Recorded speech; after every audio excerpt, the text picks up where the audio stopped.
La deuxième strate.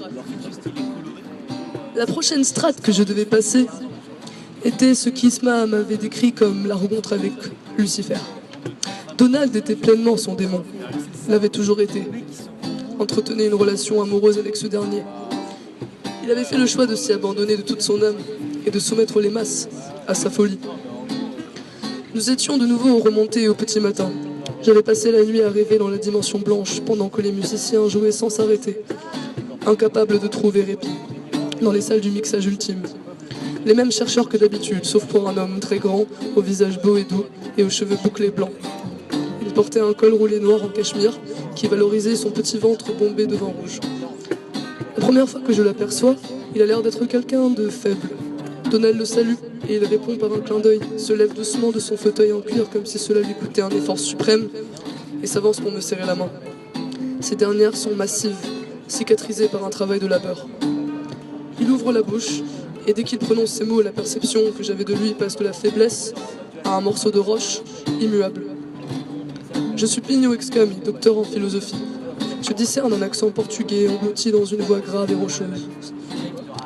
Il pose chacun de ces mots pour qu'ils résonnent musicalement, qu'ils rentrent dans notre crâne comme une mélodie qui passe en boucle. Spécialisé dans le daimon, Eros, demi-dieu de l'amour et de l'érotisme. Donald pouffe de rire. Maintenant, continue Excami, vous allez vous déshabiller complètement. J'exécute. Suivez-moi, n'est-ce pas? Il m'amène dans la même salle noire remplie de caissons. Me branche à nouveau les capteurs sur le crâne. Ses mains sont affectueuses. Il fait spécialement froid dans la salle. Je tremble et mes dents claquent. Une fois que tout est en place, il quitte la salle et me laisse nu dans l'obscurité. Un grondement sonore débute le voyage. Des ondes alpha de 9,2 Hz tournent pendant plusieurs heures. J'ai intensément froid et le son me plonge dans un état autre. Ma peau entière est recouverte de petits rochers froids qu'elle a créés elle-même. Mon cœur pèse, semble s'enfoncer dans le sol. Je ne suis plus capable de bouger et à peine de respirer. Soudainement, le rugissement d'un lion, fondu dans un battement lent de tambour. Des chants d'hommes, comme si ces derniers allaient à la guerre. Le rugissement sauvage ne s'arrête pas. Il est intégré dans l'harmonie de la musique.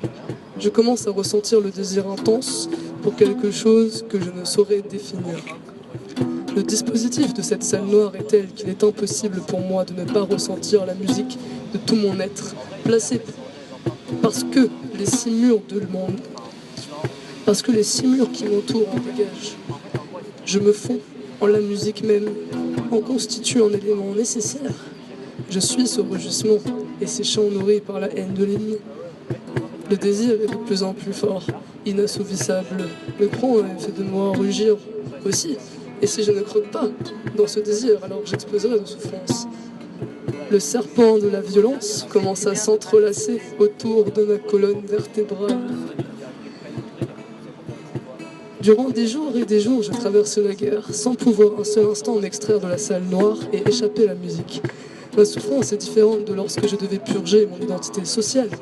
Cette fois, elle se situe dans une autre zone de qui je suis. Sa possession physique de moi est plus accrue. Je commence à essayer de casser tout ce qui m'entoure en y cognant ma tête et mes pieds.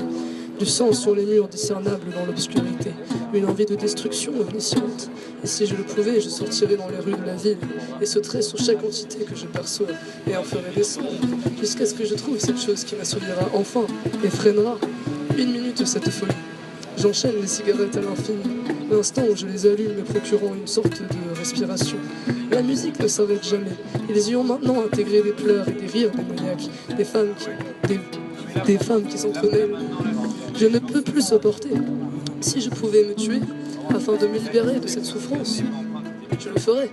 Mais cogner ma tête contre les murs ne fait qu'accroître mon sombrement dans les abysses. Cela m'empêche maintenant de respirer. J'entends la porte claquer et aperçois 2 silhouettes se fondant parmi les vibrations sonores. Surtout, je goûte leur sueur et leur sang sur ma langue. Une colère si sauvage s'empare de moi et je surgis sur elle dans un spasme continu en rythme dans la musique. Bondis sur une femme et lui croque dans la chair de mes canines aiguisées, la cloue contre le sol et me met violemment à lui faire l'amour. Elle essaie de s'émanciper de mon emprise en me griffant le visage et en criant. Mais impossible pour elle de s'échapper de la main du démon qui hante jusqu'à ce que j'obtienne enfin cette chose que je désire si vigoureusement. La musique a changé, impossible que je la discerne. Les battements du tambour plus rapides et la voix des hommes qui vrombrissent. Le noir devient rouge et une fois l'acte terminé, il n'y a toujours pas de répit. Cette fois, c'est l'autre silhouette, avec la jalousie même qu'il ait pu pénétrer en cette salle, compagnie de cette femme qui est mienne. Je lui saute dessus pour l'étrangler de mes mains englouties dans les enfers. Le son et brouillage strident et chromatique de tous les sons du morceau qui ne font maintenant qu'un. C'est l'essence rouge. Au fond des échos de l'océan, je contemple le reflet dans le miroir de l'eau. Mais les yeux ne sont plus les mêmes, élargis, essuyés dans la péripétie de la pupille.